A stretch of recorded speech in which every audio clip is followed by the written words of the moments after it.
Et c'est parti pour Patrimoine Passion, le rendez-vous de Smart Patrimoine dédié à l'investissement plaisir, passion ou alternatif. Et nous allons aujourd'hui parler de numismatique, mais plus particulièrement de nouvelles monnaies de collection créées à cet effet. Et pour cela, nous avons le plaisir de recevoir sur le plateau de Smart Patrimoine Marc Schwartz. Bonjour Marc Schwartz. Bonjour Nicolas. Vous êtes président-directeur général de la Monnaie de Paris. L'activité de la Monnaie de Paris est de frapper de la monnaie courante, que ce soit pour la France ou pour d'autres pays dans le monde entier. Mais vous avez également une autre activité qui consiste à créer des collections éphémères en lien avec des thématiques particulières à destination des investisseurs. Pour le coup, Marc Schwartz, est-ce que vous pouvez nous expliquer dans un premier temps pourquoi avoir développé cette activité? Est-ce que c'est en lien avec une demande particulièrement forte des numismates français? Vous avez raison de rappeler que le métier historique de la Monnaie de Paris, c'est un métier que nous exerçons depuis 12 siècles. Nous sommes la plus ancienne institution existante en France. Le métier historique consiste à fabriquer, à frapper, comme on dit dans notre langage, bien sûr, les monnaies courantes, c'est-à-dire les pièces de monnaie qu'on utilise au quotidien pour payer. Or, il ne vous aura pas échappé, Nicolas, qu'on utilise de plus en plus les moyens de paiement dématérialisés. Bien sûr. La carte de paiement, la carte sans contact, dont le mouvement s'est accéléré au cours des dernières années, et bien sûr maintenant les téléphones portables. Et par conséquent, la demande de l'État en pièces de monnaie en euros adressées à la Monnaie de Paris a diminué de 50% en 10 ans. D'accord. Parce qu'aujourd'hui, on doit faire la place à d'autres moyens de paiement, ce qui ne veut pas dire que les espèces disparaissent, bien au contraire. Voilà. Mais c'est la réalité de notre modèle économique. Et par conséquent, nous devons développer d'autres activités pour compenser la baisse de cette activité historique. Et alors, quand on veut développer d'autres activités, il y a deux moyens. Il y a où on va frapper la monnaie d'autres pays pour compenser, ou on développe des activités en lien avec les monnaies frappées qui peuvent être plus proches de la collection. Et c'est le choix que vous avez également choisi de faire aujourd'hui. Absolument, ce sont les deux choix que nous avons faits. Vous avez raison de le rappeler. D'abord, nous frappons de plus en plus de monnaies pour des pays étrangers. Il y a à peu près, il faut le savoir, 40 pays dans le monde qui utilisent des pièces de monnaie qui ont été frappées dans l'usine de la Monnaie de Paris à Pessac. Donc c'est très significatif. Et aujourd'hui, ça représente chaque année entre une fois et deux fois le nombre de pièces que l'on fabrique pour l'euro, c'est-à-dire sur la commande du ministère des Finances français, la direction du Trésor, qui nous passe chaque année une commande de pièces de monnaie. Donc ça, c'est la première grande direction.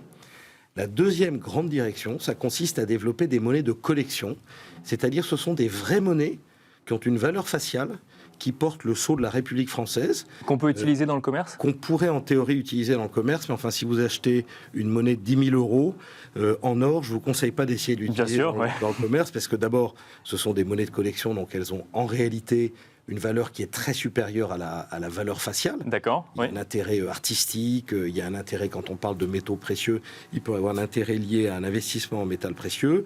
Et puis par ailleurs, ces monnaies qui ne sont pas les dénominations courantes, les commerçants ne les connaissent pas. Donc si vous essayez d'acheter une baguette de pain avec une pièce de 10 euros ou de 100 euros, vous aurez peut-être un peu de mal à les faire accepter par les commerçants. Et le commerçant pourrait la refuser alors qu'elle pourrait avoir en réalité une valeur de 1 000 euros, même si la valeur faciale est de 100 euros. D'abord, il devrait en théorie l'accepter parce qu'il y a en France ce qu'on appelle le cours légal. Bien sûr. C'est-à-dire que les commerçants sont obligés d'accepter des paiements en espèces. Ce n'est pas le cas dans tous les pays en Europe, même si la Commission européenne est en train d'étendre ce principe du cours légal. C'est le cas en tout cas en France. Mais en effet, comme vous le dites, ça serait un peu dommage pour vous d'accepter de payer avec une pièce qui a une valeur supérieure à sa valeur faciale. Vous sortez d'ailleurs aujourd'hui une nouvelle collection de monnaies en lien avec la Coupe du Monde de rugby, donc qui aura lieu en France dans quelques mois, dans 2 mois pour être exact. Cette collection donc en lien avec la Coupe du Monde de rugby intervient après une autre collection qu'on a vue en lien avec Roland-Garros ou avec d'autres événements sportifs. Pourquoi aller vers des thématiques comme celle-là ? On a l'habitude de se souvenir que les numismates vont chercher la rareté plutôt dans les pièces de monnaie historiques. Est-ce qu'il y a une vraie demande pour des pièces de monnaie en lien avec des événements sportifs ? Alors la réponse est oui, il y a une vraie demande et ce que nous avons fait depuis quelques années, c'est justement diversifier notre production pour élargir notre base de clientèle. On avait auparavant des clients qui étaient surtout attirés par les thèmes traditionnels et ce sont des clients qui sont très importants pour nous et on élargit beaucoup les produits, les gammes de produits sur lesquels nous travaillons et que nous diffusons auprès de nos clients, précisément pour toucher de nouvelles cibles. D'accord.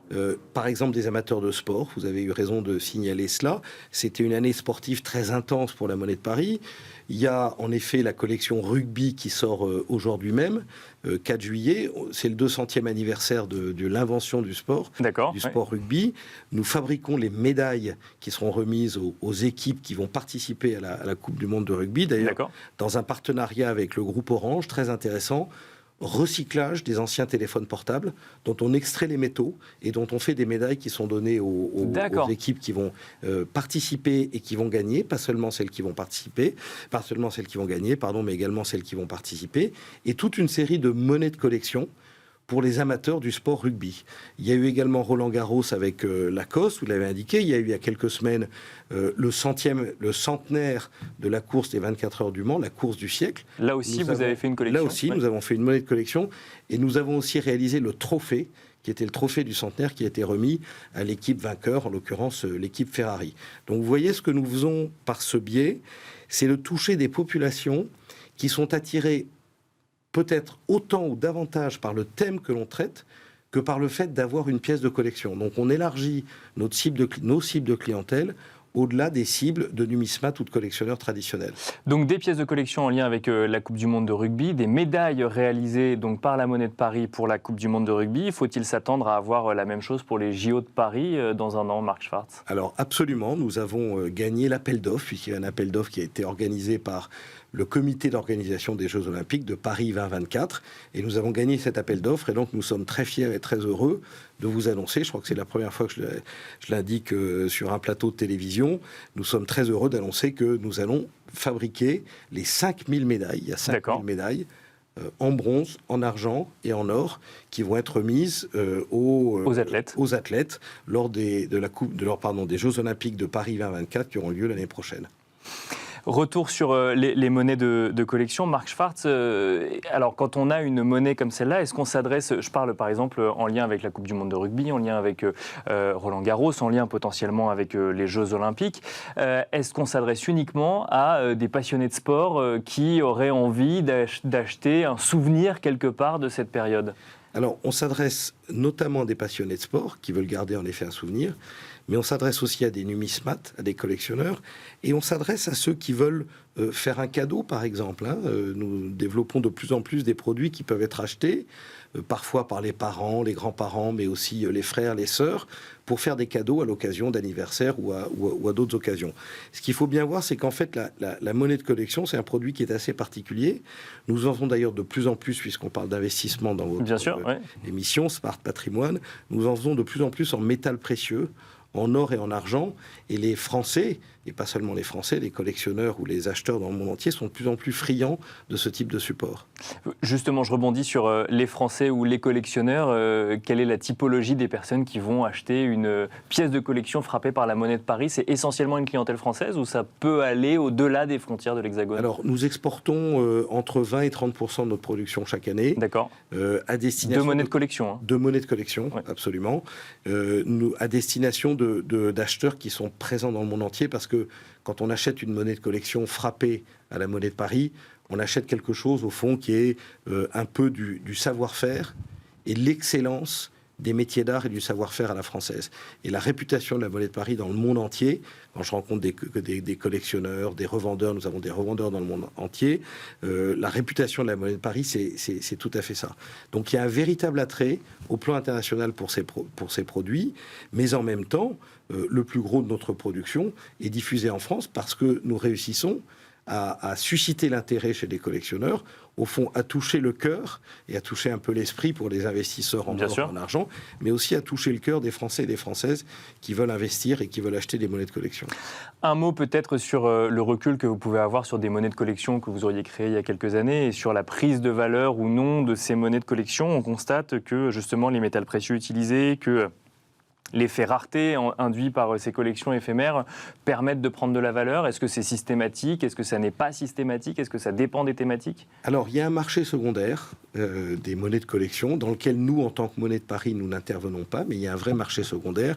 Et ce qu'on constate, c'est qu'il y a en effet des collections qui se vendent très très bien, comme la plupart de nos collections, et qui ensuite ont une seconde vie, et qui peuvent être, qu'on peut trouver sur différentes plateformes dont je ne citerai pas les noms ici, bien sûr. sur votre plateau. Mais les numismates connaissent. Mais que les numismates connaissent très très bien, et qui suscitent un véritable intérêt. Voilà, donc il n'y a pas de règle absolue. Dans certains cas, c'est une édition qui est un peu rare, une édition qui est un peu particulière. Par exemple, ce qui a toujours un grand succès, c'est ce qu'on appelle des pièces de forme. C'est-à-dire que contrairement à ce qu'on peut penser, une pièce de monnaie n'est pas toujours ronde. Bien sûr. Elle peut être carrée, rectangulaire, ou elle peut avoir une forme particulière. Vous aviez cité tout à l'heure la collection Lacoste. Eh bien, cette année, nous avons édité des pièces de monnaie en forme de raquette de tennis. Bien sûr. Et des pièces de monnaie en forme de crocodile, évidemment, en honneur à la René Lacoste. Bien sûr. Dont nous fêtions cette année le 90e anniversaire de cette marque Lacoste. Très belle marque française. Et on finira, Marc Schwartz, sur une question en lien avec cette monnaie actuelle, en lien avec la Coupe du Monde de rugby. Elle est tirée à combien d'exemplaires? C'est quelque chose qu'on peut savoir ou qui est confidentiel? Alors, tout ça va être annoncé aujourd'hui. D'accord. Il y a des tirages qui sont limités. Les tirages sont toujours limités parce que dans le monde de la collection, la rareté fait l'intérêt. Bien sûr. Ouais. Donc vous saurez tout dans la journée. Merci beaucoup Marc Schwartz. Je rappelle que vous êtes président et directeur général de la Monnaie de Paris. Merci à vous également de nous avoir suivis. On se retrouve tout de suite dans Enjeu Patrimoine.